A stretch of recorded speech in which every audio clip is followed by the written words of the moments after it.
One of the main things that couples struggle with in long-term relationships are expectations. Our expectations are something that we build in themselves.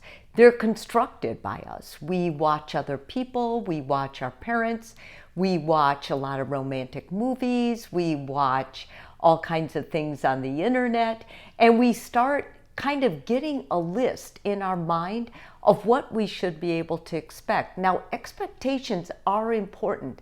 I mean, you need a standard. You basically don't enter a relationship with no standards or values or boundaries of your own.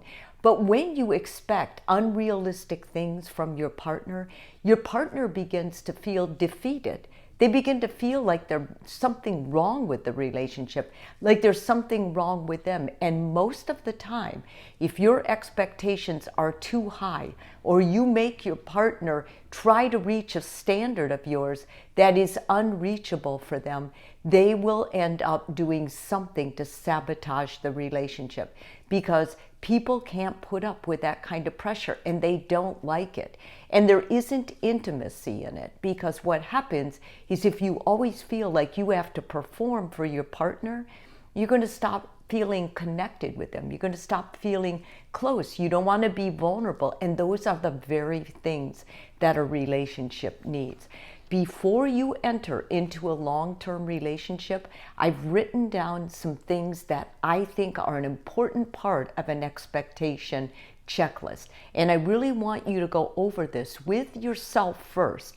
Write down areas that you feel you're weak in, and then ask your partner to do it as well. Because when you're both on the same page of what's fair, what should we expect from each other, then I think it goes a lot better. So the first one is, if you expect your partner to know what you're feeling and understand those feelings without you expressing them. Nobody can read your mind. No one can tell you exactly what you're feeling. Even if you make a certain face, your body language is the same. And I'm telling you, even if you've been with this person a long time, they need to hear it. A lot of times there's frustration in this, because one partner will say, you know, every time, this is exactly what I do. This is exactly what happens. But I'm going to tell you now that is frustrating for your partner. Your partner's going to end up feeling bad. And it's not good for you, because you have to use your words to communicate. Yes, body language works for some people. Some people are really good at picking up body language, and they'll actually be curious and ask you about it. But to expect that from everyone, especially your partner, is not okay. So make sure you have that checklist or that point in mind. Secondly, good relationships are void of conflict. This is a poor expectation. Conflict is part of a healthy relationship. In fact, in many couples, when they feel disconnected, they'll start an argument to get closer. When you have conflict in a relationship, basically, the conflict's an opportunity to get deeper, more intimate, more understanding, more awareness, and vulnerable. So it's not the conflict that's wrong. It may be the way you're handling the conflict, but to expect that when you have a good relationship, there will be no fighting is just an expectation that is not wise. It's in a romantic comedy. It's not a wise one or a truthful one. So get it straight now. Conflict in a relationship is good. It is not indicative of a bad relationship at all. However, if you're destroying each other in the conflict, then you need help with fighting fair. Thirdly, in order for a relationship to survive, it must remain the same. No, your relationship is alive. It keeps evolving, just like you keep evolving.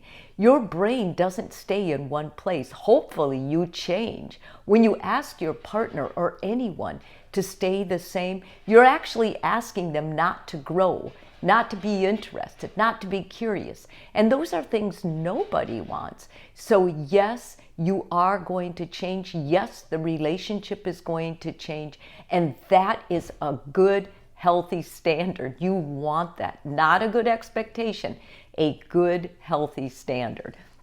In order for a relationship to survive, we must spend most of our time together. No.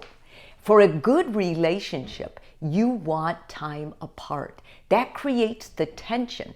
That creates the curiosity. That's what keeps it interesting. If you guys are together all the time, you're going to bore each other silly. This is an expectation that needs to be put to rest. I would say you need to carve out of each day time you're going to be together. That's so important.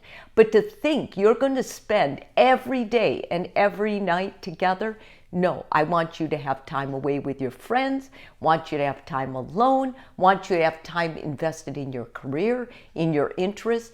Those things make a healthy relationship. And lastly, good relationships do not need work. You know that is an unhealthy expectation. Good relationships take a lot of work. And if you're in a relationship and you're worried, you're like, God, this relationship, like every day I have to attend to it. Good for you. That means it's healthy. That means it's growing. That means it's evolving and healthy. Now, if you have to spend every day in some kind of a drama or conflict, then I would say go to a therapist and get help with resolving that. More than likely, one of you is carrying your past into this relationship and it's causing all kinds of problems. So outside of that, if you have a relationship that you notice takes nurturance and attention every day, that is a healthy expectation. You want that. You do not want a relationship that you feel it's on its own and it'll just grow without you. That would not be healthy. That's a good way to make distance. If this video is helpful for you, I'd really appreciate you subscribing. And if you're already a subscriber, I want to say thank you. That means the world to me.